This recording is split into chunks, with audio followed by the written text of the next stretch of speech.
Hello students, how are you? Welcome to शिक्षा Sindhu N ocean of knowledge. Students, आज हम start करने जा रहे हैं हमारे चैप्टर कंप्यूटर सिस्टम्स का सेकेंड पार्ट। चलिए शुरू करते हैं। हमने लास्ट वीडियो में हमारे बात की थी कंपोनेंट्स ऑफ कंप्यूटर के बारे में, हमने बात की थी डेफिनेशन ऑफ कंप्यूटर के बारे में, और हमने कुछ इनपुट आउटपुट के एग्जांपल्स भी देखे थे। इनपुट आउटपुट डिवाइसेस जो हैं उनके एग्जांपल्स हमने कुछ डिस्कस किए थे। अगर आप लोगों ने किसी रीज़न से लास्ट वीडियो नहीं देखा है, फर्स्ट पार्ट नहीं देखा है, तो उसका लिंक मैं आपको डिस्क्रिप्शन में दे दूंगा। इसके साथ में आपको ऊपर आई बटन में भी इसका लिंक मिल जाएगा। सो फर्स्ट पार्ट आप देखिए, उसके बाद आप सेकंड पार्ट को समझ पाएंगे। तो हमने बात की थी ब्लॉक डायग्राम ऑफ कंप्यूटर, जिसमें हमने देखा इनपुट यूनिट कह लें या input devices, the central part that is CPU, it is the CPU in which we have three parts: primary memory, control unit and ALU, that is arithmetic and logic unit. इसके अलावा एक हमारे पास external memory है, that is secondary memory, और फिर हमारे पास में output unit आ जाता है, आउटपुट डिवाइस आ जाता है। तो ये हमने लास्ट वीडियो में भी डिस्कस किया था हमारे। इसी को हम कंटिन्यू करेंगे। इनपुट और आउटपुट के बारे में हमने एग्जांपल्स ज़रूर देखे थे लास्ट वीडियो में, और उसकी मैंने बताया भी था आपको that any device, any equipment that is used to take input from the user. तो इनपुट डिवाइसेस क्या करते हैं? यूज़र से इनपुट लेते हैं और कंप्यूटर को ट्रांसफ़र करते हैं। तो सिस्टम को जब ये देते हैं, कंप्यूटर को ट्रांसफ़र करते हैं, तो हमने बात की थी कि ये प्राइमरी मेमोरी में जाकर स्टोर होते हैं। जो टेम्पररी स्टोरेज है हमारा, उस प्राइमरी मेमोरी में ये स्टोर होता है। उसके बाद में अगर उसकी प्रोसेसिंग होनी है तो वो ALU के पास जाएगा, और अगर उसको परमानेंट सेव करने के लिए हम कमांड देते हैं तो वो सेकेंडरी मेमोरी में जाता है। इसी तरीके से आउटपुट जो हमको मिलता है, जो रिज़ल्ट हमको मिलता है, तो उस रिज़ल्ट को लेने के लिए हम आउटपुट यूनिट का काम यूज़ करते हैं, आउटपुट डिवाइसेस का यूज़ करते हैं। तो ये जो आउटपुट डिवाइसेस हैं, ये क्या करते हैं? कंप्यूटर से डेटा लेंगे और उसे एक ह्यूमन रीडेबल फॉर्म में कन्वर्ट करेंगे और हमें देंगे। क्योंकि कंप्यूटर इंटरनली मशीन लैंग्वेज पे काम करता है, वो ह्यूमन लैंग्वेज पे काम नहीं करता है। तो इसलिए मशीन लैंग्वेज में इनपुट लेगा जो है आपका आउटपुट डिवाइसेस, और उसको आउटपुट देगा, यानी कि हम तक पहुंचाएगा हमारी लैंग्वेज में, ह्यूमन अंडरस्टैंडेबल फॉर्मेट में। So these are the input and outputs. अब हम बात कर रहे हैं, डिस्कस करेंगे आज हम CPU को, सेंट्रल प्रोसेसिंग यूनिट। तो देखिए CPU सेंट्रल प्रोसेसिंग यूनिट, हम बात कर रहे थे जब ब्लॉक डायग्राम पे हमने जो देखा, उसमें हमने देखा ये सेंट्रल पार्ट है, बीच का पार्ट है, तो इसलिए इसका नाम भी है सेंट्रल प्रोसेसिंग यूनिट। वो यूनिट जहाँ पे सारी प्रोसेसिंग होने वाली है। हमने स्टेप्स की बात की थी लास्ट हमारे क्लास में, स्टेजेस की बात की थी, इनपुट, प्रोसेस और आउटपुट। तो इनपुट और आउटपुट तो आउटपुट डिवाइसेस और इनपुट डिवाइसेस से होंगे, और बीच में जो है प्रोसेसिंग, वो प्रोसेसिंग का पार्ट यहाँ पर होगा सेंट्रल प्रोसेसिंग यूनिट में, CPU में। तो CPU बेसिकली एक सर्किट है। जो प्रोसेसर है हमारा, जो माइक्रो प्रोसेसर जो हम कहते हैं जिसको, वो बेसिकली एक सर्किट है जो मल्टीपल सर्किट्स के साथ में एक जो है इंटीग्रेटेड है, जिसको हम IC कहते हैं। ICs के ऊपर एक बोर्ड जो है, मदर बोर्ड जो है, उस पर ये सारे सर्किट्स जो है इंटीग्रेटेड रहते हैं। तो वहीं पर हमारा CPU भी रहता है। तो CPU के हमने 3 पार्ट देखे, जो इंटरनली CPU के पार्ट हम कहेंगे। तो सबसे पहला तो उसमें था हमारा प्राइमरी मेमोरी। तो प्राइमरी मेमोरी के बारे में हम मोटे तौर पर हम बात कर चुके हैं।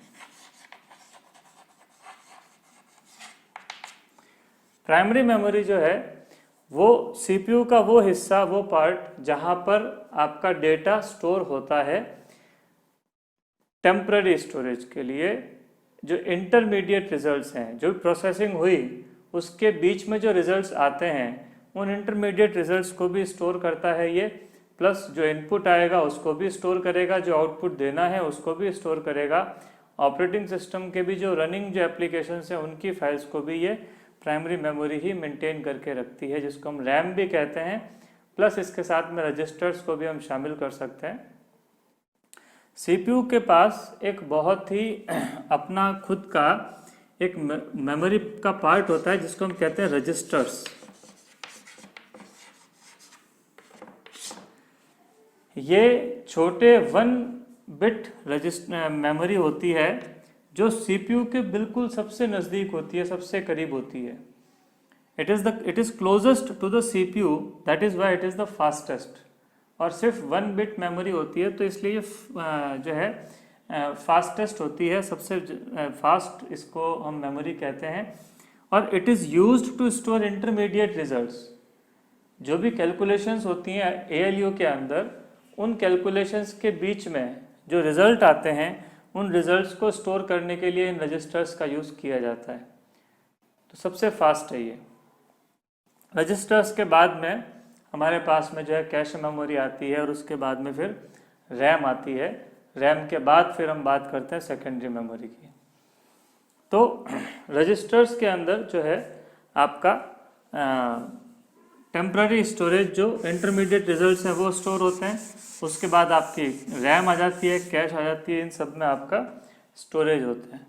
उसके बाद में जो हम बात करते हैं वो है कंट्रोल यूनिट, जो नाम से आपको पता चल रहा है क्या करता है, कंट्रोलिंग करता है। कंट्रोल यूनिट ऐसा यूनिट जो पूरे सिस्टम को कंट्रोल करेगा।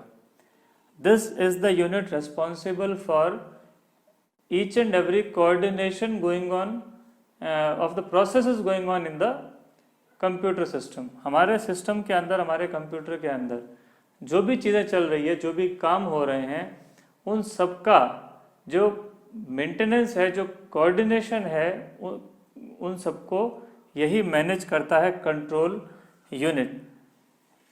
कौन सा डेटा मेमोरी में जाएगा प्राइमरी मेमोरी में, कौन सा डेटा प्राइमरी मेमोरी से एएलयू में जाएगा, एएलयू से वापस प्राइमरी मेमोरी में जाएगा, ये सारी जो है मैनेजमेंट कंट्रोल यूनिट का है। तो इसलिए इसका नाम ही है कंट्रोल यूनिट। और उसके बाद आपका आ जाता है ALU, that is arithmetic and logic unit.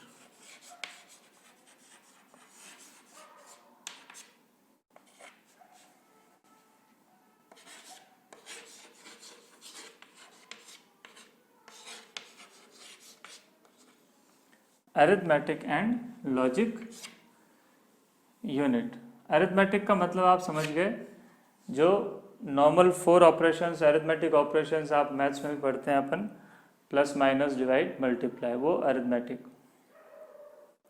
Logic operations, logical operations जो हैं, ये तो हो गई कैलकुलेशंस, अरिथमेटिक कैलकुलेशंस।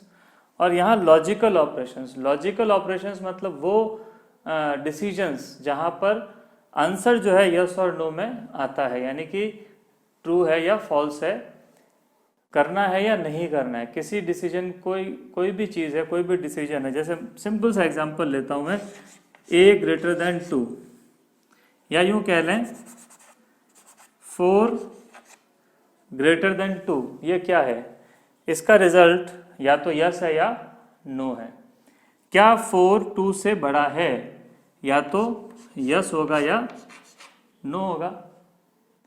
तो इस तरह के जो ऑपरेशंस है जहाँ पर हमको डिसाइड करना होता है कि आइदर यस और नो, हाँ या ना, कोई भी 2 चीज़ों में से एक चीज़ को चूज़ करना है, that is decision making statements, इनको हम कहते हैं, वो लॉजिकल ऑपरेशंस कहलाते हैं। तो ऐसे सभी ऑपरेशंस जो हैं एएलयू परफॉर्म करता है, arithmetic calculations plus logical operations. तो ये जो मैनिपुलेशन का पार्ट है, यानी कि डेटा के साथ जितनी भी प्रोसेसिंग करनी है, जितनी मैनिपुलेशंस करनी है, वो सारी की सारी ALU में होने वाली है। तो यहाँ ये तीनों पार्ट्स मिलाकर हमारा CPU बनता है, सेंट्रल प्रोसेसिंग यूनिट बनता है।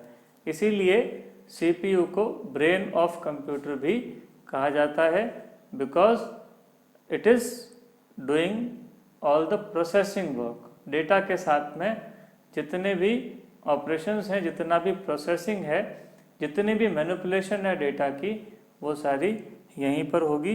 इसलिए इसको प्रोसेसिंग यूनिट, इसका नाम ही है सेंट्रल प्रोसेसिंग यूनिट। सेंट्रल इसलिए क्योंकि बीच का पार्ट है, और प्रोसेसिंग यूनिट यानी कि क्योंकि ये डेटा को प्रोसेस करता है।